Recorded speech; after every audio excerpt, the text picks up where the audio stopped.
लेकिन एक चीज गौर करेंगे, ईसाई कभी भी धर्म कभी नहीं कहेंगे कि आप उनका एक्सेप्ट कर लीजिए टिल लास्ट डे तक। आप इनके मतलब समझते हैं कितना दूर तक ये सोचते हैं। और रियल में उन लोग की मिशनरीज जो होती है गरीबों के लिए काम करती है। कभी भी ईसाई किसी को जबरदस्ती ईसाई नहीं बनाते हैं।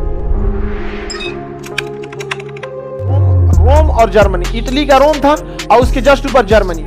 यहाँ पे पादरी लोगों का बहुत प्रभाव था, बहुत प्रभाव। और वो लोग अपने आप को कैथोलिक धर्म का कहते थे। क्या कहते थे? कैथोलिक। कैथोलिक थे वो लोग। समझ आ गया कि नहीं आ गया? कैथोलिक लोग और प्रोटेस्टेंट, जैसे सिया सुन्नी है ना, वैसे उसमें कैथोलिक और प्रोटेस्टेंट, कैथोलिक और प्रोटेस्टेंट। लेकिन पढ़े लिखे लोग हैं, पैसे वाले हैं लोग, सारा विवाद छुप जाता है। कम पढ़े लिखे रहेंगे, गरीबी रहेगी, कुल बवाल बाहर दिख जाएगा। अमीरों के घर में झगड़े लड़ाई होते हैं लेकिन बाहर नहीं आ पाते। गरीबों का घरे बाहर होता है, झगड़ा होगा तो बहरवे हो जाएगा सड़कें में पंचायती हो जाती है। इन लोग में कैथोलिक लोग बहुत वर्चस्ववादी। तो मार्टिन लूथर किंग, क्या नाम था? मार्टिन लूथर, इनके खिलाफ प्रोटेस्ट किया कि आप लोग खामखा में बहुत ज्यादा राजनीतिक सामाजिक मामले में हस्तक्षेप करने लगते हैं। मार्टिन लूथर किंग का भी एक कहना सही था। आप उसकी विचारधाराओं को पढ़िएगा तो समझिएगा।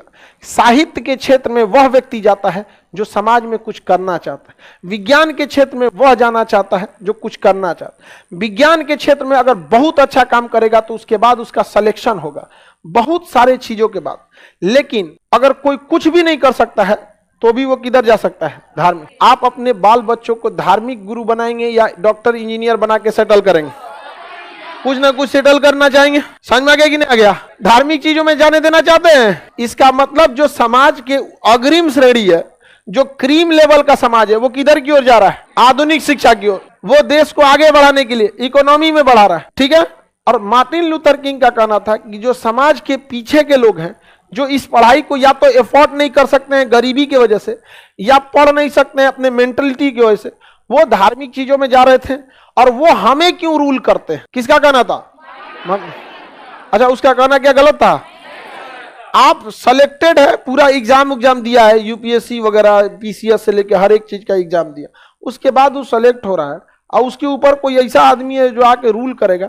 इसका विरोध में, इसके खिलाफ प्रोटेस्ट किसने किया? Martin Luther.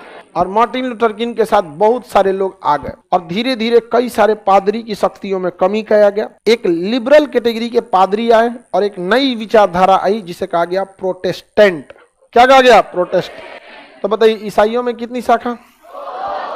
कैथोलिक और प्रोटेस्टेंट। समझ में आ गया नहीं? कैथोलिक और प्रोटेस्टेंट। किसी को कोई दिक्कत नहीं ना? इसमें भी दो तरह की विचारधारा है कि एक ईसा मसीह को ज्यादा मानते हैं, एक मैडम मेरी को ज्यादा मानते हैं। एक के क्रॉस पे ईसा मसीह दिखेंगे, एक पर केवल क्रॉस रहेगा, अपना अलग अलग चीज। लेकिन एक चीज गौर करेंगे, ईसाई कभी भी अपना चीजों को धर्म कभी नहीं कहेंगे कि आप उनका एक्सेप्ट कर लीजिए टिल लास्ट डे तक, कभी नहीं। कल्चर एक्सेप्ट करेंगे।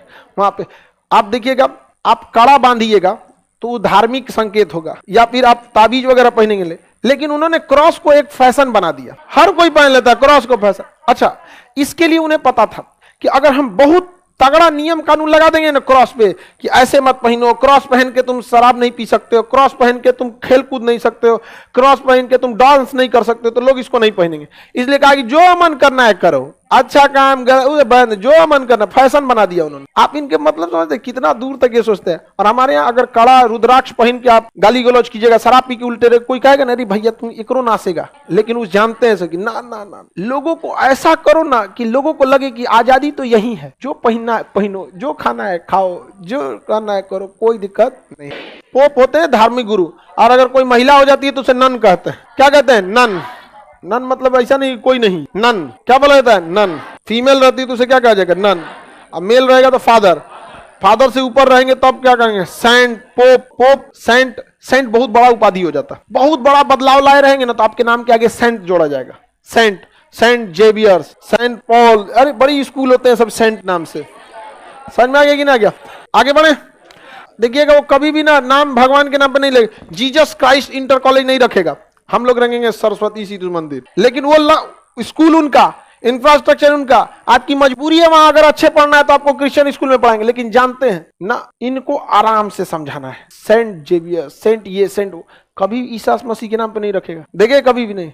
और अगर उन्होंने रख दिया कहीं पे, बहुत उन लोग के अंदर समझदारी होती है, अगर वो धार्मिक चीज दे दिए, ईसा मसीह का फोटो लगा दिए, तो अगल बगल में हॉस्पिटल या कुछ खोल देंगे, अनाथ आश्रम, ताकि अगर धर्म देखो तो केवल देखो कि कितना ये लोग भलाई करते हैं। और रियल में उन लोग की मिशनरीज जो होती है गरीबों के लिए काम करती है, इसमें आपको कोई दो राय नहीं। वो कभी भी ईसाई किसी को जबरदस्ती ईसाई नहीं बनाते हैं। जो समाज में जिसको धिक्कार दिया जाता है गरीबी से, भूखमरी से, सामाजिक तिरस्कार से, उसको ले आके वो अपने समाज में लाते हैं, उन्हें शिक्षा देते हैं, अपने साथ बैठाते हैं, जैसे अपने कपड़ा पहने वैसे पहनते हैं, सेम टेबल पे बैठा के छुरी चम्मच से खाना खिलाते हैं। वो देखते हैं यार हमको तो तिरस्कार किया गया था समाज में, ये मेरे लिए समाज अच्छा है, इसलिए वो चले गए। कभी नहीं देखिएगा कि आप भारत नॉर्थ ईस्ट में 90% क्रिश्चियन हो गए, हम लोग उन लोग को जंगली कह के बुलाते थे, उन लोगों ने उसको सम्मान दे दिया। समझ में आ गया कि नहीं?